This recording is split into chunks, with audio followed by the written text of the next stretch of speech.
Chaco, y uno tercero en Villa María, Córdoba. Y bueno, ahí sí, muchas de las cosas que había estudiado, que había empezado a transitar cuando hacía la carrera de comunicación, la verdad es que fueron herramientas que me vinieron muy bien después a la hora de hacer este libro, de hacer la investigación sobre todo, ¿no? Bueno, y vos dijiste ahora que yo lo venía siguiendo desde otras obras, y también en Chicas Muertas aparece Chaco como contexto. Chaco aparece mucho como contexto. ¿Por qué Chaco y no Entre Ríos? Bueno, yo voy hace muchísimos años a Chaco porque mi pareja es de allá y bueno, la vinculación con la provincia viene por ese lado. Creo que básicamente porque es tan diferente eh, a nivel paisaje sobre todo, que yo sentí un impacto muy grande cuando la primera vez que fui, me acuerdo. Sobre todo la zona donde yo voy siempre, que es como el sur de Chaco, norte de Santa Fe, que es una zona súper árida, calurosa, seca, o sea, es algo tan diferente de Entre Ríos, que es como lo opuesto, ¿no? Que es como el vergel, que es todo verde, todo lleno de agua, de río, de pájaros, ¿no? Y el contraste con el Chaco me impactó mucho cuando las primeras veces que fui. Y al mismo tiempo, bueno, me pareció que era también un, un, un lugar para explorar en la literatura, ¿no? Y así, bueno, fue que la primera novela, que es El viento que arrasa, la situé allí, y bueno, y después Ladrilleros también, y bueno, algo de Chicas Muertas también transcurre por uno de los casos que es allí.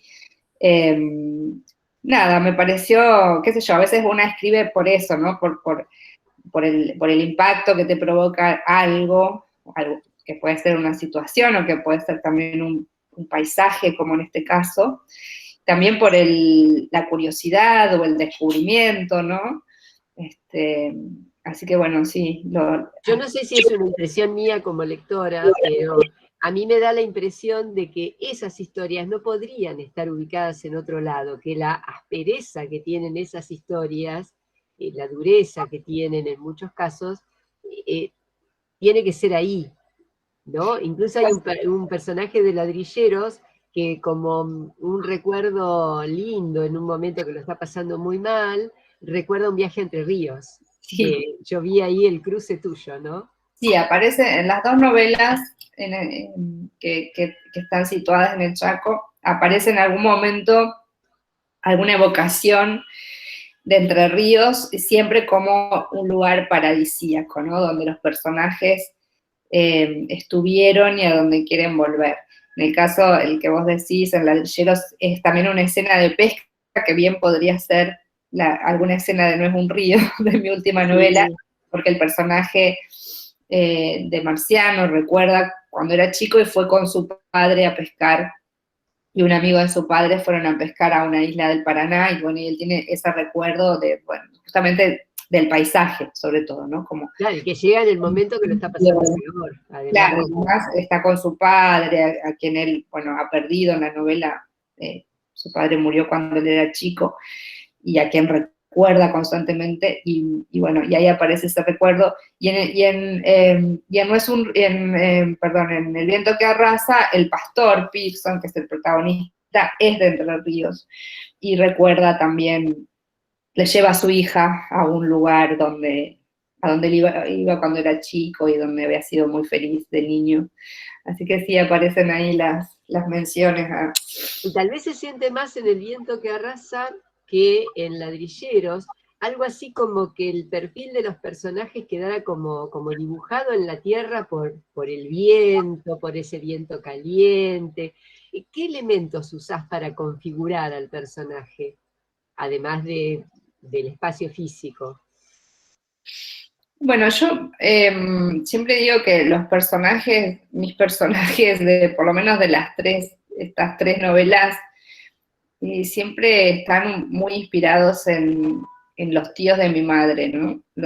Mi madre tenía unos tíos que eran solterones, como se decía en esa época, o sea, varones que nunca se habían casado, nunca tuvieron hijos, siempre vivieron solos.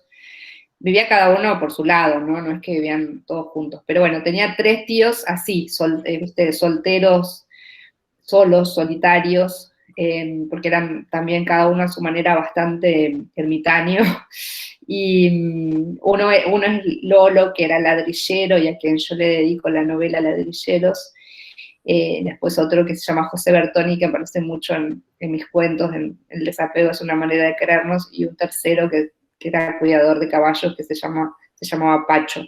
Pues entonces eran hombres así muy rústicos, muy solitarios, y a los que yo les imaginaba como una vida interior muy intensa, ¿no? Entonces, estos personajes de mis novelas, el gringo Brauer, los padres de los chicos en Ladrilleros, Aguirre, que es el personaje de No es un río, para mí tienen mucho de estos 3 hombres, digamos, como vidas ricas, interiormente muy ricas y muy difíciles de transmitir o de llevar con otra persona, ¿no? Como solitarios, con sus cosas malas también, con sus cosas, digo, porque tampoco no es que eran personajes muy empáticos, también tenían sus cosas, sus rarezas, pero bueno, yo siempre vuelvo a ellos a la hora de construir a estos personajes, y después, bueno, qué sé yo, en general, yo creo que por lo menos en mi caso, los personajes siempre surgen un poco obviamente de la imaginación, pero también de personas con las que nos hemos tropezado en la vida alguna vez. ¿Qué lugar le das al lenguaje en la construcción de los personajes y de la historia? Y para mí es todo, o sea, el lenguaje, o sea, cómo se va a contar algo es más importante que es lo que se está contando.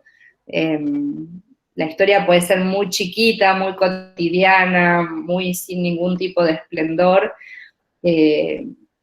pero bueno, lo que le pone brillo, lo que le pone interés, lo que hace que esa historia banal sea atractiva, siempre es el lenguaje, como el escritor o la escritora usa ese lenguaje para construir esa historia, esa situación, esa escena, esos personajes. Y para mí es muy importante saber cómo hablan los personajes y saber cómo va a hablar ese narrador, ¿no? Cómo el narrador va a contar esa historia. Que, bueno, esa es la búsqueda siempre, es quizá lo que me lleva más tiempo a la hora de empezar un texto, ya sea un relato o una novela, decidir decidir no, sí, porque no es que tengo un abanico y elijo, sino como encontrar cómo se va a contar eso. No importa mucho qué es lo que voy a contar, porque en general ni siquiera sé muy bien qué es lo que voy a contar. O sea, no es que tengo todo el plan de la novela en la cabeza y después me siento a escribirla, por lo general solo tengo una situación inicial, bueno, un disparador, pero nunca sé muy bien cuál es la trama, ¿no? La trama un poco se va construyendo, en mi caso, a medida que voy escribiendo, pero lo que sí necesito es saber o descubrir o encontrar cómo lo voy a contar, ¿no? ¿Cuál va a ser el tono de ese relato? Y el registro de los personajes, a mí me llama la atención eso, ¿no? Cómo cada personaje habla y como es, con su cultura del lugar donde está ubicado en la sociedad, y que eso es lo que le va generando el verosímil al lector.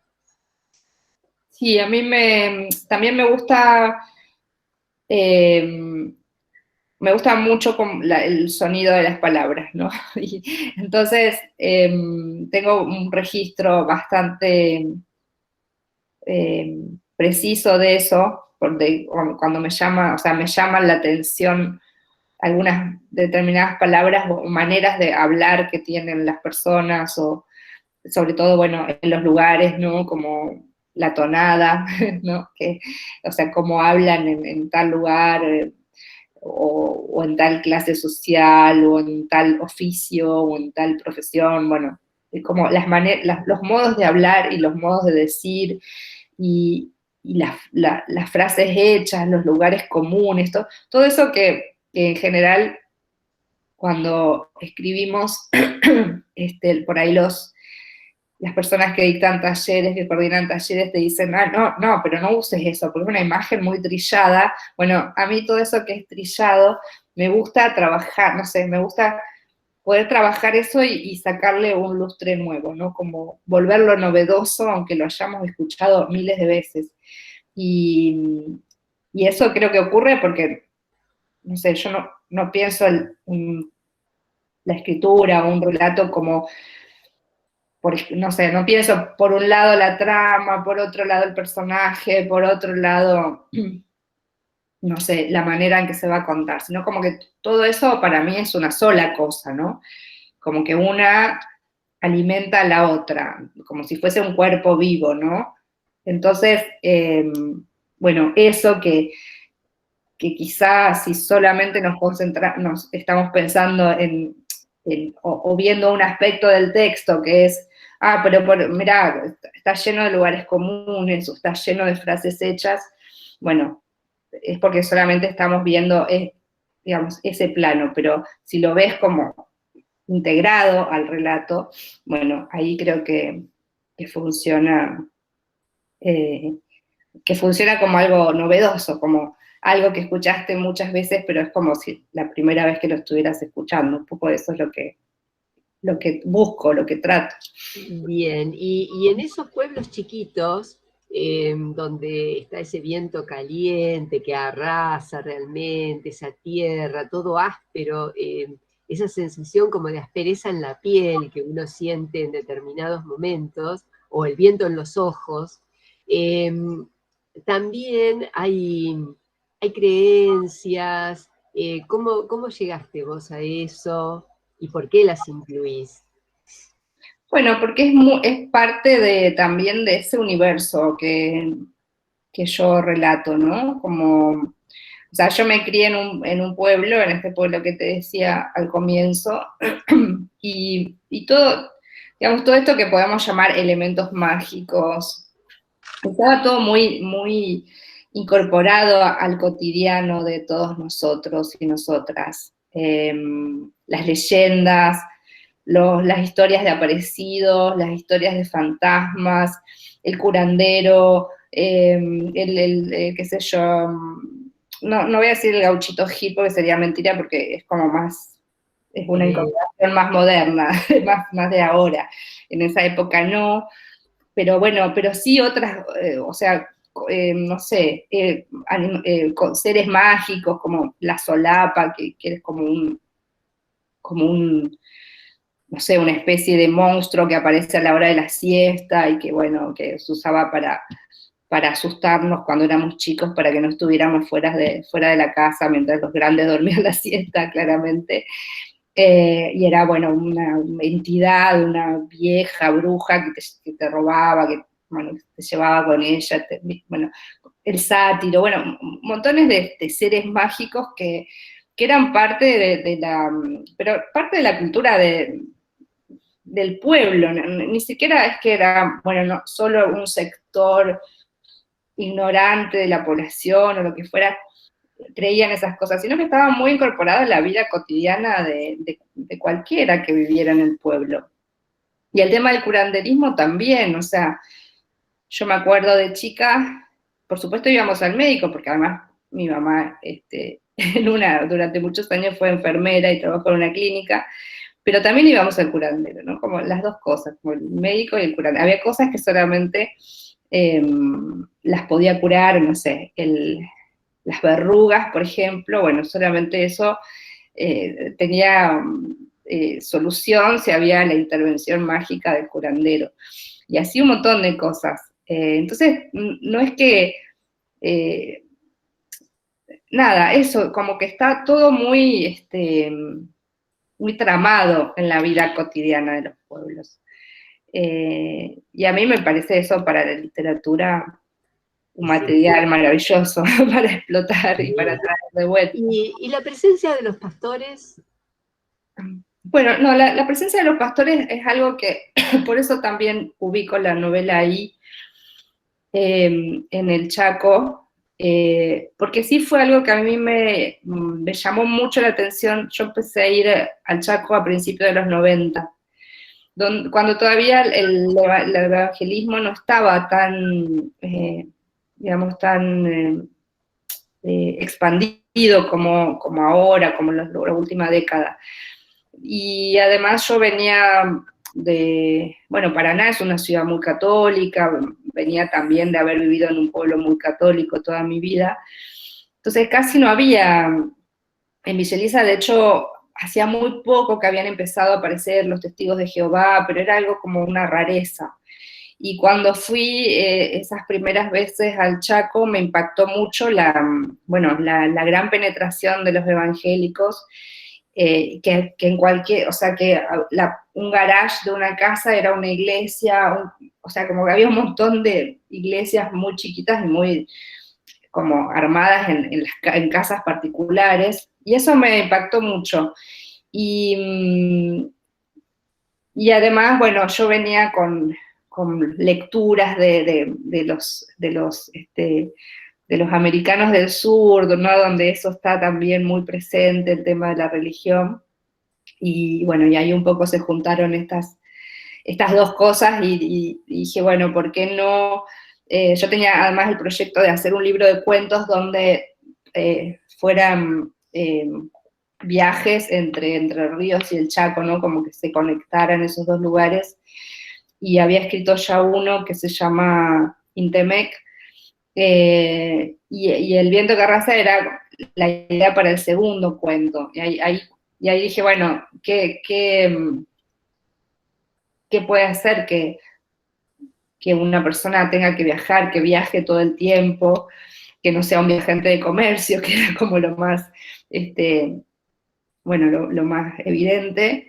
Y bueno, y ahí me acordé de los pastores y qué sé yo, y un poco se me mezcló también esto que te digo, las lecturas de otros autores que abordan o que tienen personajes pastores como Flannery O'Connor. Dijo, bueno, ¿por qué no un pastor que viaja constantemente para dar sus sermones, vendiendo Biblias, etcétera, y una hija que tiene que estar obligada a seguir a ese padre por todo su trabajo, digamos, por todo el país, y bueno, y ahí apareció la idea para el cuento. Para el cuento después devino novela, ¿no? Es muy fuerte el momento en que él va hasta el río con la hija, en El viento que arrasa, y le cuenta toda la historia de la madre cuando lo llevó a bautizar, y le dice que ese día la madre le dio un futuro. Sí, sí, hay una cosa. En realidad, cuando yo empecé a escribir la novela, después, por suerte, la reescritura, me llevó bastante tiempo escribirla, y en todo ese tiempo el personaje creció para otro lado, por suerte. Pero la primera idea que yo había tenido, o el primer boceto que yo había empezado, el pastor era un pastor más caricaturesco en el sentido bueno, el que no cree y lo único que hace es sacarle plata a la gente, ¿no? Como esa era un poco, así había empezado mi pastor, mi idea de pastor. Y después el personaje, digo, por suerte cambió el rumbo porque en realidad se convirtió en un personaje que sí cree, que cree fervientemente en la palabra de Dios y en lo que predica, aunque él no sea un hombre recto siempre, pero él sí cree, es un fanático religioso, cree profundamente en todo lo que dice. Y entonces, bueno, está toda la gente que lo rodea, como su madre, que realmente no cree. La madre lo que dice es, bueno, te voy a resolver el futuro así, porque trabajando de pastor siempre vas a tener trabajo, en cierto modo, o sea, nunca, y además tenés ese don de la palabra, ese don de la oratoria, y bueno, y ahí donde todos ven solamente dinero y acumulación de dinero y poder para conseguir dinero, él ve otra cosa, es un incomprendido en un punto. Y cuando hablamos de los personajes, vos hiciste referencia a ciertos personajes así muy duros, muy ásperos, que te habían inspirado. ¿Qué pasa con las mujeres? Hay un contraste ahí fuerte en el perfil de las mujeres. Sí, bueno, las mujeres también son mujeres que me parece que son bastante reconocibles en ese universo, ¿no? Mujeres que son muy fuertes, muy independientes, pero que al mismo tiempo están muy atravesadas por el machismo, y entonces como que si nunca terminaran de despegar, ¿no? Por ejemplo, las mujeres, las madres de ladrilleros, donde ellas son las que paran la olla, las que llevan adelante la casa, la educación de los hijos, las que se arreglan solas porque los varones, los hombres, los maridos son unos tarambanas que se la pasan borrachos, jugando por ahí, no les importa nada, pero a su vez siempre ellas están resguardándolos, ¿no? Como, bueno, ellas generan el dinero, pero que ellos no se sientan disminuidos. Y eso es, bueno, es algo bastante real bueno, yo lo he visto, ¿no? Como en muchos lugares de pueblo, ¿no? Donde todavía el machismo está muy instalado, y donde son mujeres que tendrían todo para brillar solas, pero como que no pueden, como no pueden desentenderse de la masculinidad de sus parejas, o de sus padres, o de sus propios hijos, ¿no? Y a veces son esas mismas mujeres las que siguen como predicando, ¿no? Ese machismo y esa misoginia. Es algo, bueno, que a mí también siempre me llamó mucho la atención. Así que eso, son, sí, mujeres como un poco entrampadas o atrapadas en el discurso machista también. Sí, y es como muy fuerte la forma en que van a tener a los hijos.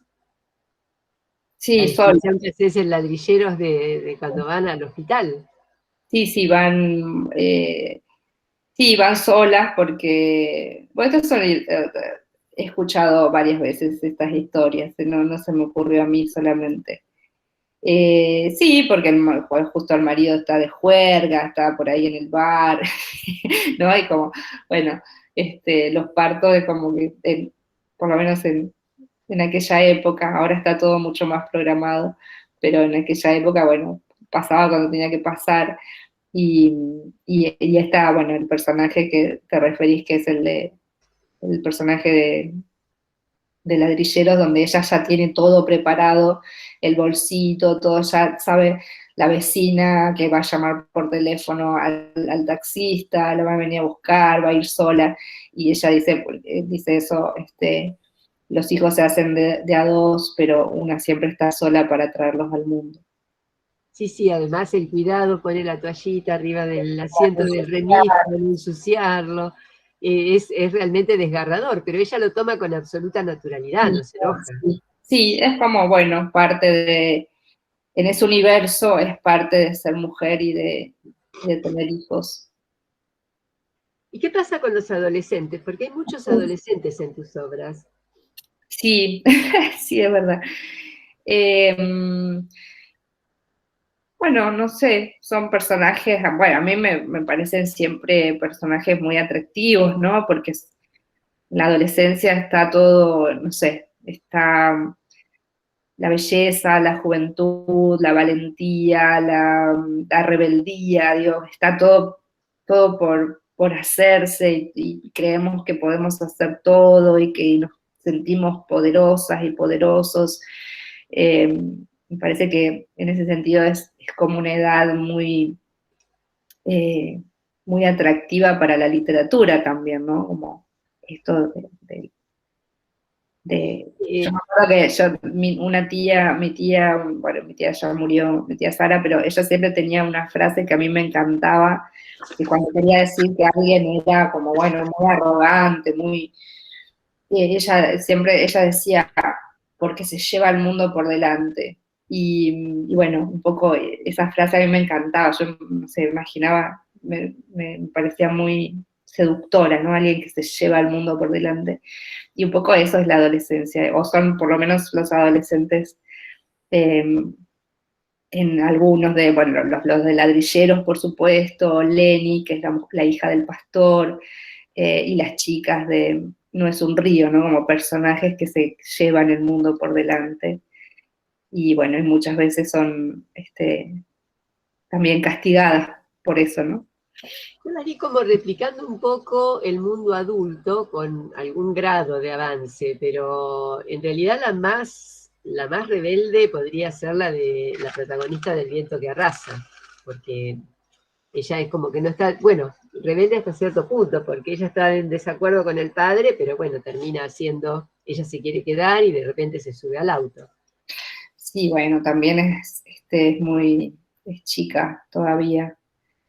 La novela tenía en una primera versión, el final de la novela era otro y ella se quedaba. Ajá. Ella se quedaba con Brouwer. Después cuando, bueno, la corregí, reescribí un poco algunas cosas para publicarla, no me pareció verosímil que, Y se digo, animara. o que el padre la dejara más que nada. O sea, me parecía que no era creíble que el pastor hubiese dejado a su hija y entonces le cambié el final. Sí, además aparecen estas relaciones como tan duras, ¿no? Porque ahí el personaje ese que tiene la estación de servicio y la comería, de repente se entera de que ese chico es su hijo, ha sido de una relación ocasional, nunca está seguro de si es o no su hijo, esas relaciones de amor tan distantes. Eh, ¿Cómo trabajás el amor entre los personajes?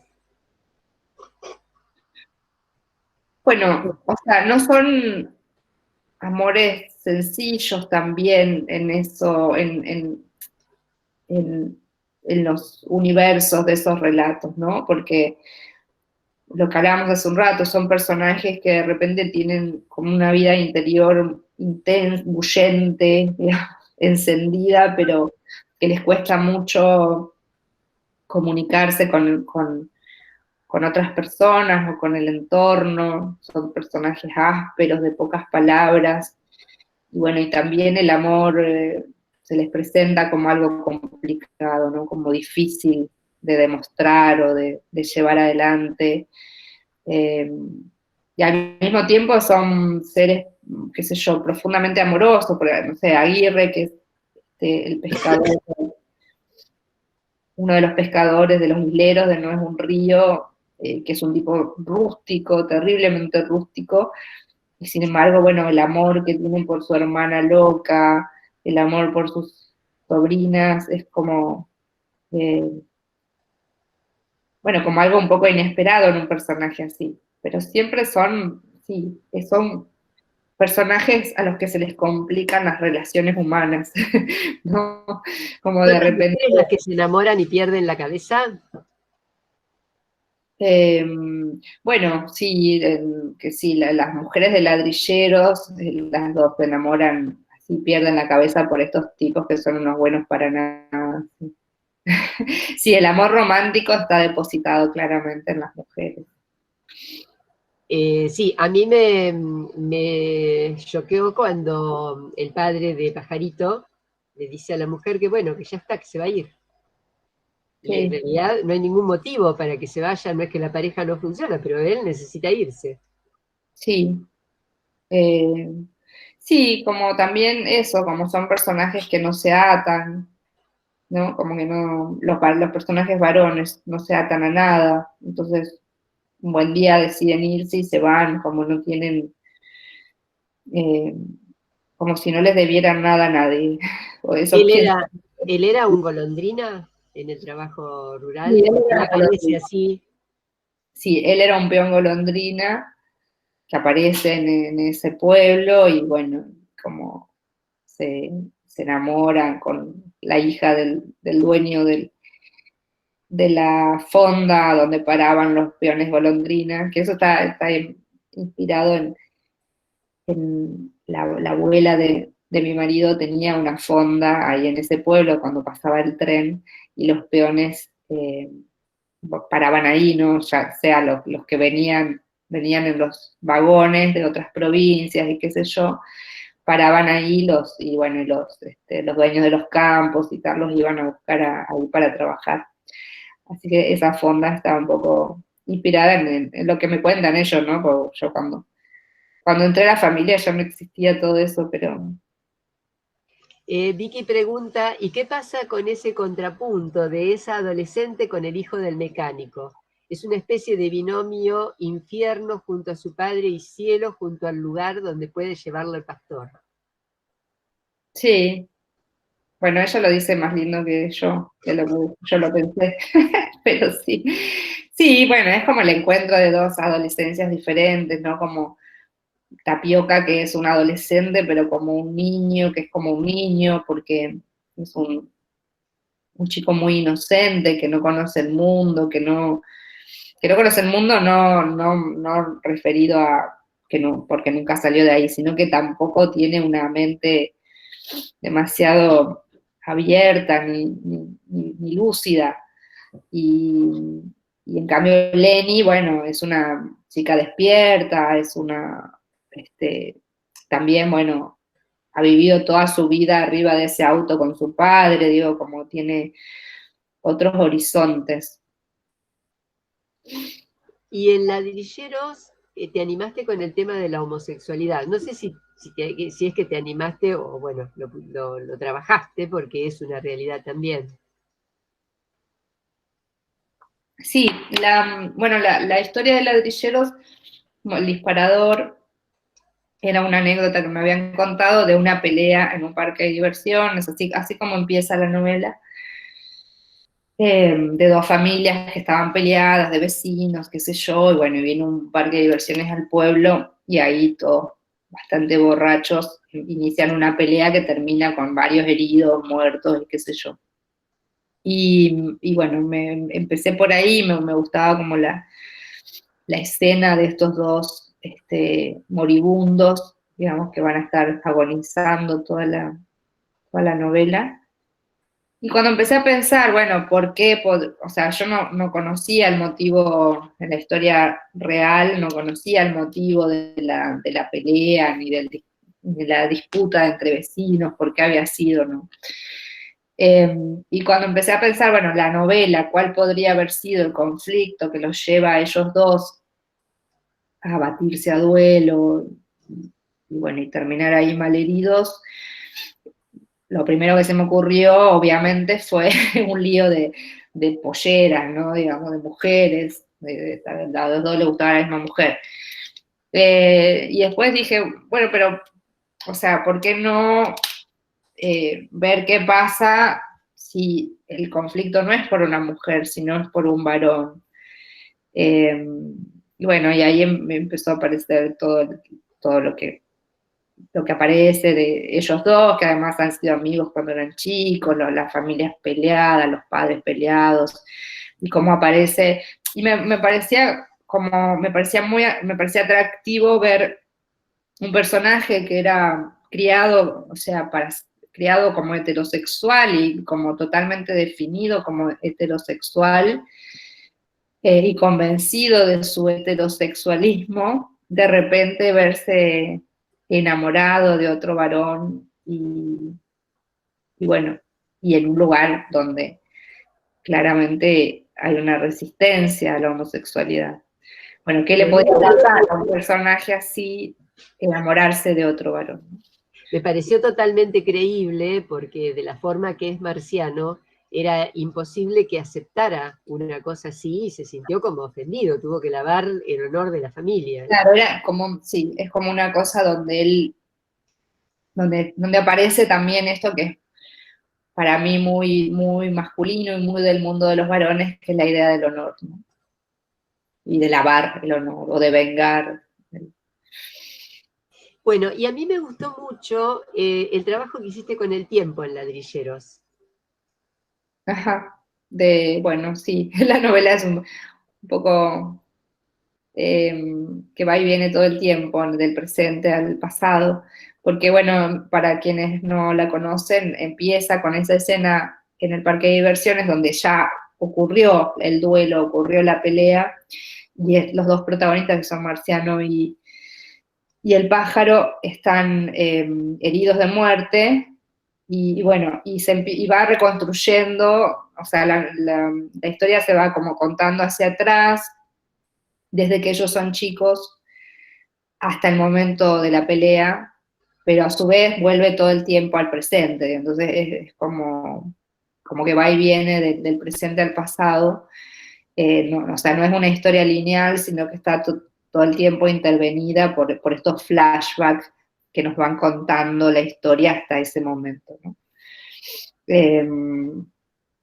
Bueno, a mí me sale bastante naturalmente escribir así, contar, digamos, no hacer, justamente el otro día pensaba que la próxima novela que escriba quiero que sea lineal, lineal, que empiece, ¿no? Y que no haya un flashback, un recuerdo, nada, o sea, que sea completamente lineal, porque la verdad que me resulta bastante fácil escribir así.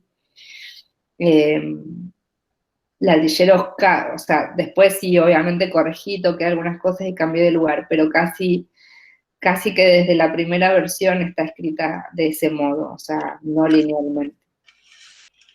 Claro, a mí me parece que tu obra, el mérito que tiene es que nos lleva como a una Argentina profunda, sobre todo para los que vivimos así en esta zona costera de la provincia de Buenos Aires, que a veces el interior nos queda como lejos, o que hay cosas que a nosotros nos parece que son naturales y en el interior no les dan importancia. Nos lleva a esa Argentina profunda a través de todo, a través del costumbrismo, del lenguaje, de esas situaciones cotidianas dolorosas a las que se sobreponen. ¿Cuál es de todas tu favorita, la que vos decís acá me sentí como más cómoda, la que más te gustó de todas? No, bueno, hasta hace poco, hasta No es un río, mi favorita era Ladrilleros, justamente porque había sido para mí la más incómoda de escribir, no la más cómoda. Y no, y me gustaba mucho esa novela, como me gustó, sí, o sea, de las tres, lo que sí puedo decir es que la que fui más feliz escribiendo fue Ladrilleros, ¿no? Sentía, no sé, mucha felicidad escribiéndola. Además, fue una novela que escribí en 15 días, después estuve corrigiéndola mucho tiempo, pero esos 15 días fueron gloriosos de solamente, de escribir solamente esa novela y pensar solamente en esa novela. Pero después sí, siempre siento creo que más cariño por lo último que escribí, entonces hoy te diría, como pienso que es mejor novela, No es un río, pero sí la que fui más dichosa escribiendo fue Ladrilleros. Bueno, a mí también sí fue la que más me gustó y las chicas de la comisión pueden decirlo porque las venía punzando, lean ladrilleros, se las pasé, yo la tenía, se las pasé, las sorteamos en un sorteo también para socios. Bueno, no sé si alguien del público quiere hacer alguna pregunta.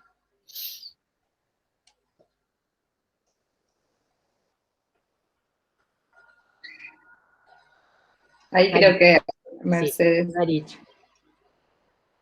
Sí, tenés la palabra, Maricho. Sí. Y no sé si es exactamente una pregunta, pero No es un río, yo la siento como de las tres, la siento como una novela que a mí personalmente me ha resultado como desafiante, como atrapante, porque la cosa de lo fantasmal, ¿no? Esa cosa de que, a ver, no te creas que es esto porque capaz que es esto, desde el título. No es un río, ¿no? Y es como que esos pensamientos que a veces tienen los personajes, esos sueños que no son sueños y que no sabes, está raro desde que le pasó tal cosa. Después no sabes si es la tal cosa o la cosa. O esas mujeres, ay sí, qué lindas que son, pero esas mujeres son puntitos suspensivos, ¿no? Me parece que en esta novela yo veo como aparecer esta cosa de lo fantasmal, metido un poco con estas cosas mágicas que vos decís que venís recolectando legendariamente desde esos relatos del pueblo, ¿no? Pero ahí a mí esta me gustó por eso, me pareció como que me interroga y a donde quiero armar una hipótesis me la desarma un poco y hay que seguir, hay que seguir, hay que seguir y es inútil. Sí. ¿No? ¿Pareció? Muy interesante. A mí también No es un río me hizo pensar si el paisaje no funciona como un personaje dentro de tus novelas. Sí, claro. Sí, sí. Sí, bueno, sí, eso que decís, Mercedes, como un poco la idea de que sí, está presente como desde el principio, eso de que, más allá de que el título fue lo último que puse, pero lo puse pensando en eso, en que el espíritu de la novela era que todo parecía que era y no era, ¿no? Como esta cosa de eso, no es, parece, no, pero no es real, eso se hace, como esa, me parece que como toda la trama está muy empapada de eso, y el título después, de hecho antes que el título, yo había elegido el epígrafe con el que abre la novela, que son unos versos de Calveira, que también tienen esa misma impronta, ¿no? Porque observa, amigos, las casuarinas de la costa ya son agua, o sea, las casuarinas que son árboles ya son agua, ¿no? Ya no son, ¿no? Entonces, claro, sí, estaba como la idea de jugar, yo quería jugar con esta leyenda, que es la leyenda de la Dama Misteriosa, que es una leyenda del litoral, y bueno, un poco ya cuando apareció esa idea de meter en la novela la leyenda, ya eso un poco armó la trama en función, o se fue armando la trama en función de eso y de estos dos personajes de las chicas. Pero bueno, también está en el amigo muerto, ¿no? En ese ahogado que nunca termina de ir. Terrible eso. Sí. Está presente no como un fantasma, como sería en una película de fantasmas, sino está presente en el recuerdo, no se va nunca, bueno. Y creo que también la isla, también el espacio, y esto por ahí tiene que ver con lo que decís, Cristina, como el espacio también permitía esto, porque la isla, ¿qué es también? Es y no es tierra, pero es agua, es algo que está en el medio, no sé, tiene ya la isla misma como concepto es una cosa misteriosa y medio fantástica. Entonces era un espacio, era un paisaje también para que sucedieran todas estos espejismos, estas cosas raras. Son lindas. Yo quería hacer una pregunta. Precisamente como lo que acentúa Marichu en la siguiente novela, cuando estabas hablando de que no te resulta difícil escribir rompiendo la linealidad del relato en Ladrilleros, a mí todavía se me complejizó, bueno, gratamente, ¿no? Más cuando en ese espacio en los que los hijos muriéndose hablan con sus padres muertos, ¿no? En esa que pareciera una especie, bueno, quería saber cómo lo imaginaste, porque en realidad las sensaciones a uno le parece que estuviera teniendo frío, que estuviera llenándose de barro, que estuviera siendo salvados por un momento, que parece que ellos se pudieran salvar, que quisieran redimirse, que pasan tantas cosas en ese espacio cuando en el resto de la novela parece que todos los espacios están definidos, ¿no? Es la casa de un ladrillero, la casa del otro ladrillero, el lugar donde van a bailar los dentro y el afuera. Y ese es un espacio ahí como suspendido en el tiempo, ¿no? Esa fue la sensación que me dio a mí, pero quería preguntarte en qué habías pensado. Sí, o sea, yo pensé en esto, en que, bueno, primero yo había tenido muchas dificultades para encontrar el final del Viento que arrasa, que era la novela que había escrito antes, que, bueno, que de hecho ya les conté que había tenido un final y después al final lo volví a cambiar. Entonces, cuando encaré Ladrilleros dije, bueno, no, me quiero como sacar el peso de encontrar un final, entonces va a empezar casi por el final, que bueno, o sea, ellos se van a morir, pero bueno, se van a empezar a morir al principio de la novela y se van a terminar de morir al final. Es como que ya, que no haya mucho misterio y sacarme como el peso de encima de cómo terminar una novela, de cómo cerrarla. Y bueno, y entonces en esa decisión de, bueno, van a estar agonizando pero todavía no muertos y esto hay que hacerlo rendir toda la novela, tiene que aparecer de vez en cuando, acordarnos de que se están muriendo. Y entonces ahí me apareció la idea de la agonía como un trance medio alucinatorio, ¿no? Yo tuve una amiga que había muerto hacía unos años, relativamente pocos años, y que los últimos tiempos, los últimos meses, tenía, bueno, el último tiempo, las últimas semanas, no los últimos meses, pues ya estaba muy enferma y entonces por los medicamentos y tal, como tenía alucinaciones, ¿no? Entonces, bueno, me sirvió esa experiencia personal muy cercana para pensar así, digamos, la agonía de estos personajes que se pareciera más a una alucinación que a otra cosa. Entonces, en esa alucinación, en esa ensoñación, aparece en el caso de Marciano, su padre que está muerto y vuelve a ayudarlo, él se imagina, o él lo ve, él cree ver a su padre, acompañándolo en esos últimos momentos de vida, y en el caso del pájaro, que tiene cuentas pendientes con su padre, que no sabemos si el padre está muerto o no, bueno, podemos pensar que así como vuelve, sí, puede ser que haya muerto Tamay, sin que ellos lo sepan, porque el padre se fue simplemente, pero bueno, también aparece como primero burlonamente y después termina habiendo una especie de reconciliación cuando Tamay se pone a tocar el acordeón, esa cosa que sucede más luminosa entre ellos. Pero bueno, me parecía que era como una manera de poder contar ese tránsito con estos elementos que también son un poco corridos de la realidad, ¿no?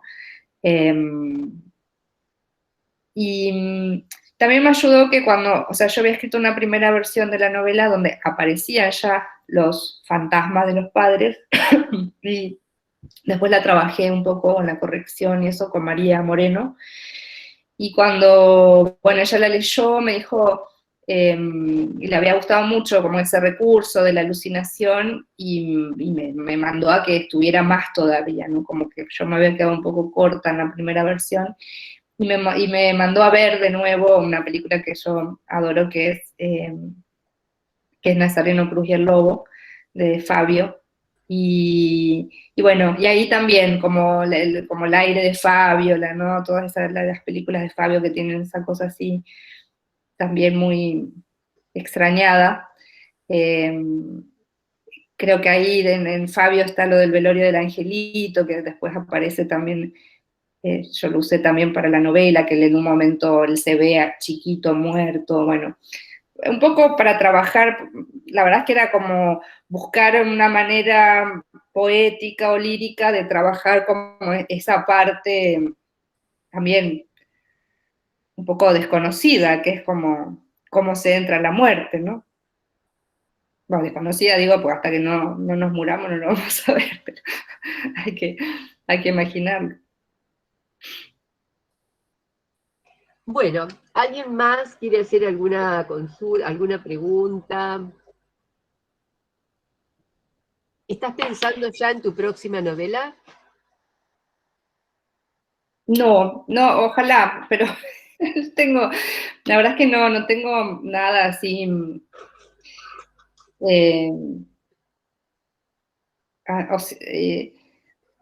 no tengo nada pensado, ahora se me ocurrió, pero no es una novela, pero sí se me ocurrió como que me gustaría hacer un viaje por mi provincia y escribir sobre eso, pero bueno, ya no sería una novela.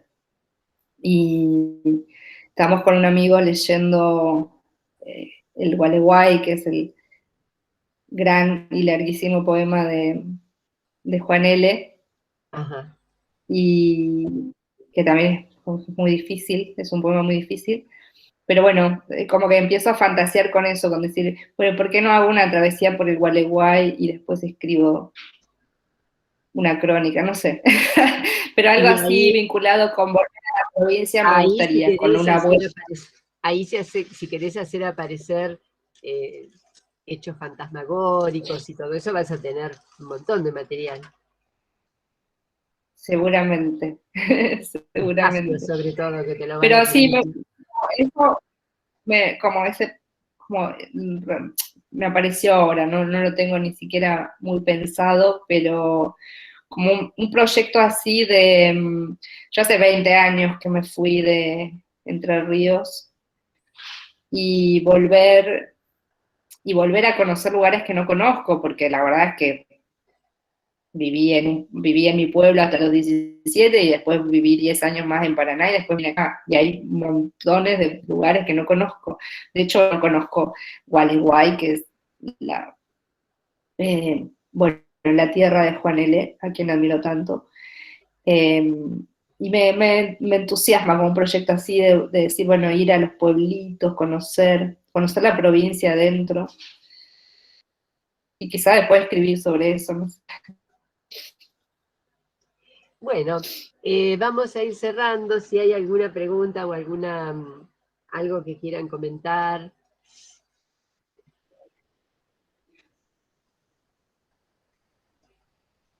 Vos estás como yo también estoy como tengo rinitis muy alérgica y congestionada. Yo cuando estoy me con alergia sobrepasan las también. cosas, exploto. Así que empecé anoche y estoy cada vez peor. Bueno. Algo que también me llamó la atención, saliendo de estas novelas tan creativas, fue cuando trabajaste Chicas Muertas, las reacciones de los padres, que en realidad ahí el que busca la investigación, la que busca la investigación permanentemente es la periodista. Es como que los padres buscaron un tiempo y algunos hasta tratan de tapar y de que no se sepa. Bueno, qué sé yo, es medio una constante en Argentina histórica, ¿no? Porque si pensamos en la dictadura, las que salieron a buscar fueron las madres, ¿no? O Sí, sea, sí. como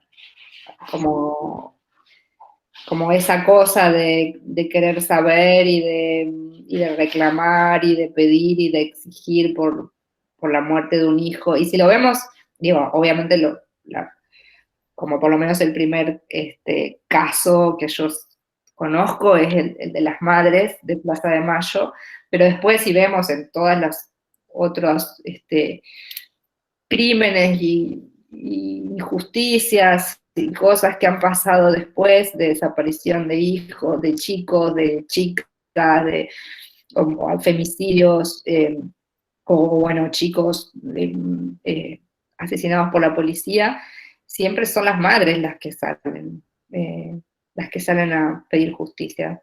Digo, por ahí los padres están, acompañan, pero las Y que a veces ponen la cara, las primeras. hasta el temor de quedar mal con los poderosos del pueblo.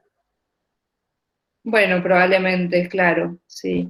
Sí, ahí creo algo ahí que aflora con furia, o sea, como con más furia, con más rabia y con más, como que no les importa nada a las mujeres, me parece, a la hora bueno, de que les arrebaten un hijo. Algo de eso está también en el personaje de Xiomara, ¿no? Ella enloquece, sí, o sea, enloquece, no puede soportar. Melanie dice acá, buenas noches, muy linda la charla, un placer escucharte. No se olviden que tenemos una sorpresa especial al final. Ya lo anunciamos, Melanie, que vamos a tener un sorteo. Ah. Y Lorena dice, no he tenido posibilidad de leer sus obras, pero el amor y pasión transmitida hoy me dejan enamorada de las historias, por lo cual, próxima lectura a disfrutar, sin duda, será alguna de ellas. Si yo te las puedo pasar, Lorena, así que... Bueno, gracias. Bueno, para hacer un redondeo, comentanos un poquito qué es lo que vos más observás en los pueblos del interior, cómo caracterizarías la Argentina profunda. Y si vos ves esto de que tenemos un interior que es totalmente diferente a la costa, diferente incluso a algunas provincias más exuberantes, como puede ser Entre Ríos, sur de Santa Fe. Sí, pero yo creo que las diferencias están, digo, es un país muy grande y muy variado, y eso también es lo que lo hace muy interesante. No solo, obviamente hay muchas desigualdades económicas entre determinadas provincias y otras, digo, qué sé yo, el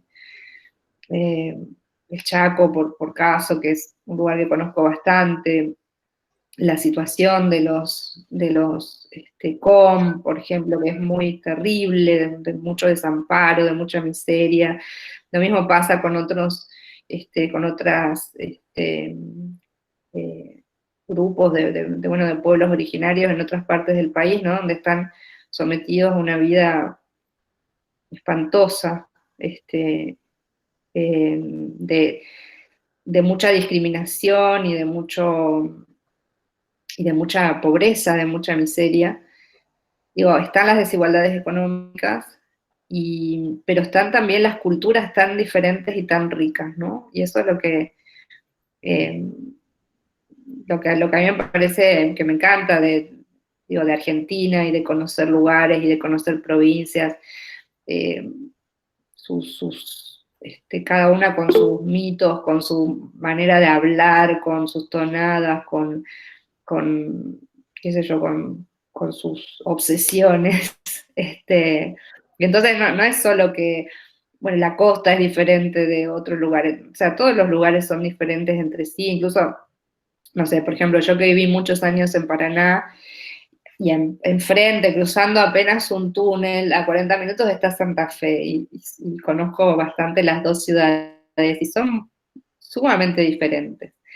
La gente, los intereses, los edificios, todo. O sea, y bueno, y están ahí, son muy vecinas, participan mucho una de la vida de la otra, porque están las universidades, entonces, que hay universidades en Paraná y universidades en Santa Fe, entonces la gente cruza de un lado a otro para estudiar, y sin embargo son como completamente diferentes. Y bueno, y eso me parece que eso es un valor, o sea, en la librería, cuando decimos, bueno, tenemos esta literatura, es también decir, bueno, hay una literatura también diferente, y que tiene su particularidad en el lugar, o sea, que tiene muchas veces que ver con el lugar en el que se hace, y no es la misma literatura que se escribe en Buenos Aires o que circula en Buenos Aires.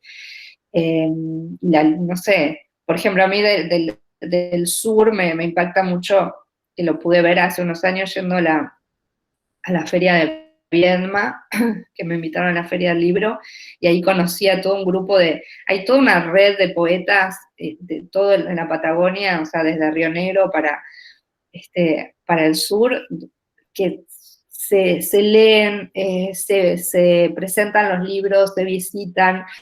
Digo, son kilómetros y kilómetros, o sea, había venido, por ejemplo, una poeta de Neuquén, a visitar a esta otra de Viedma.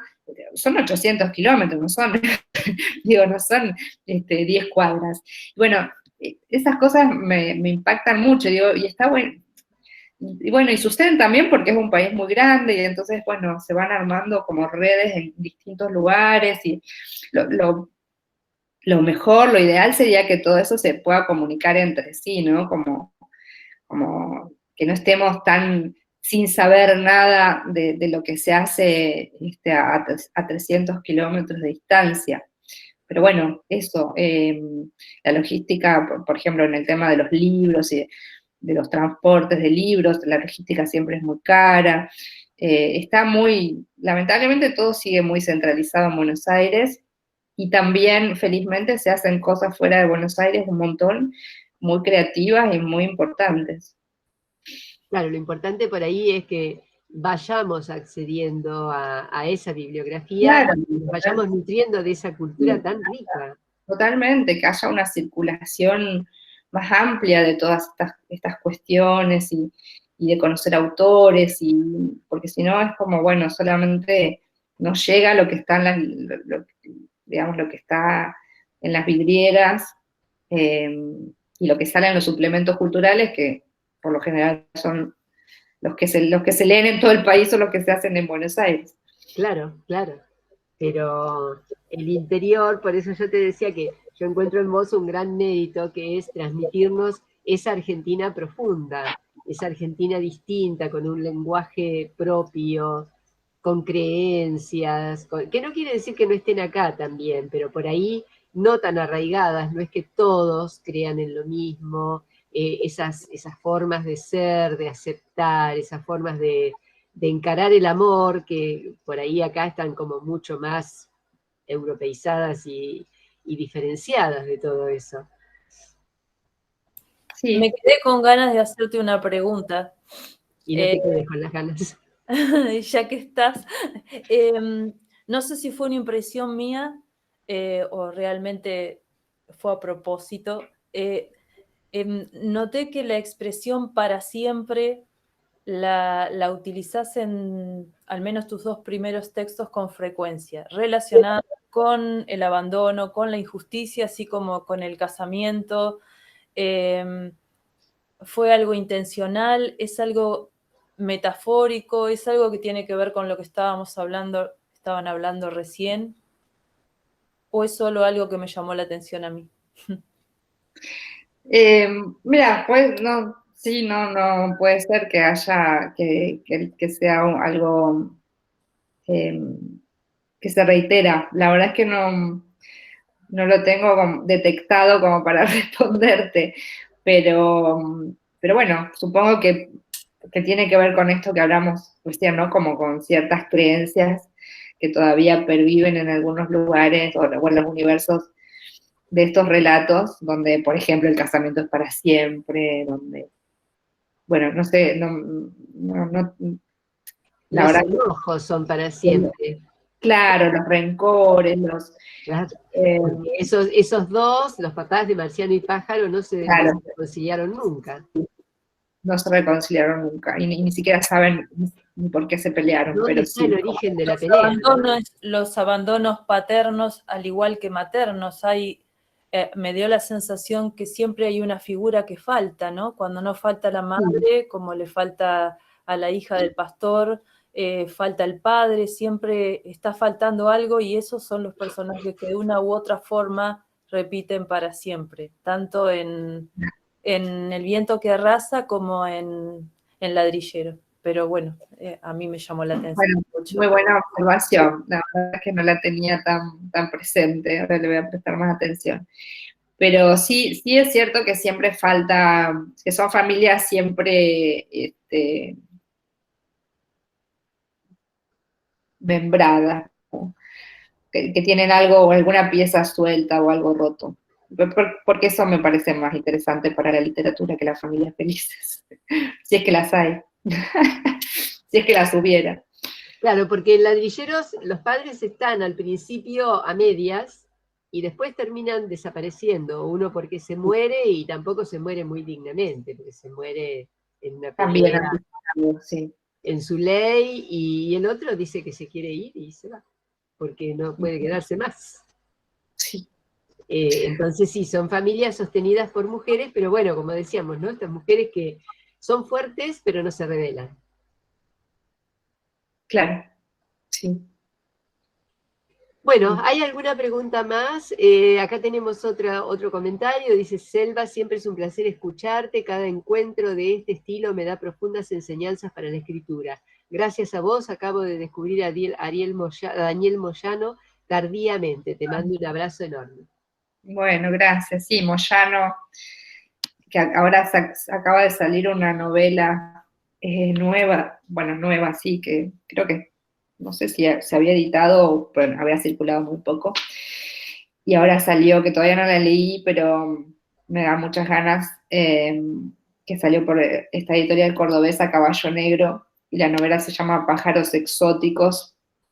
Así que bueno, ahí tienen un Moyano, porque a veces es difícil encontrar sus libros, porque bueno, es un escritor que no está muy reeditado,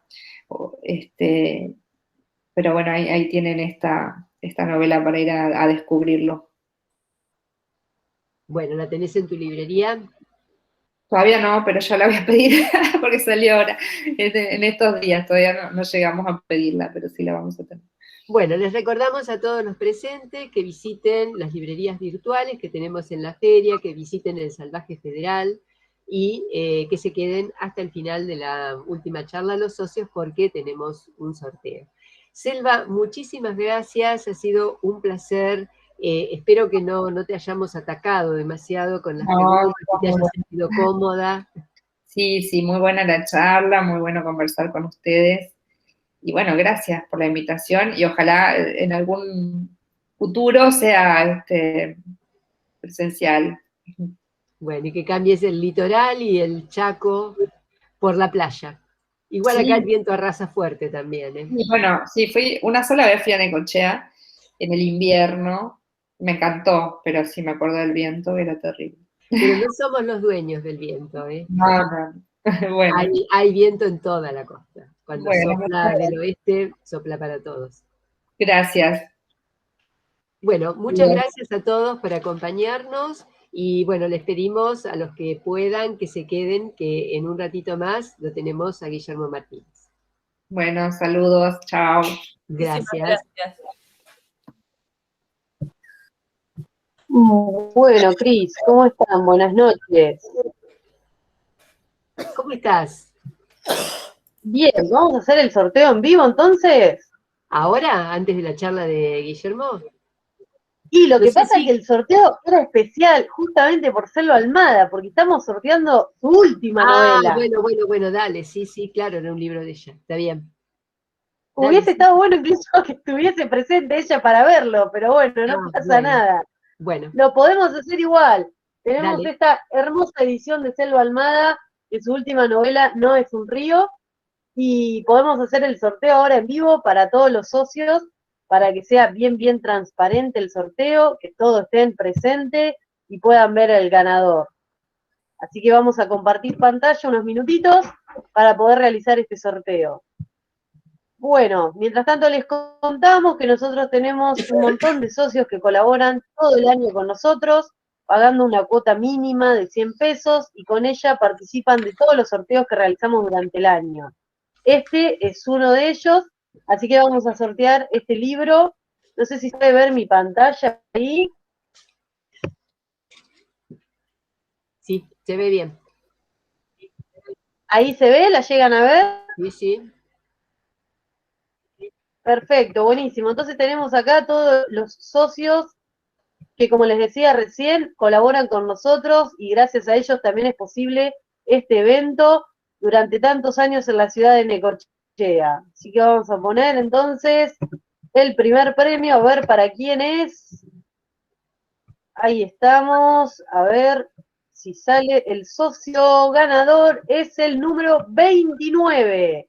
Ahí estamos, puesto número 1 para el socio 29.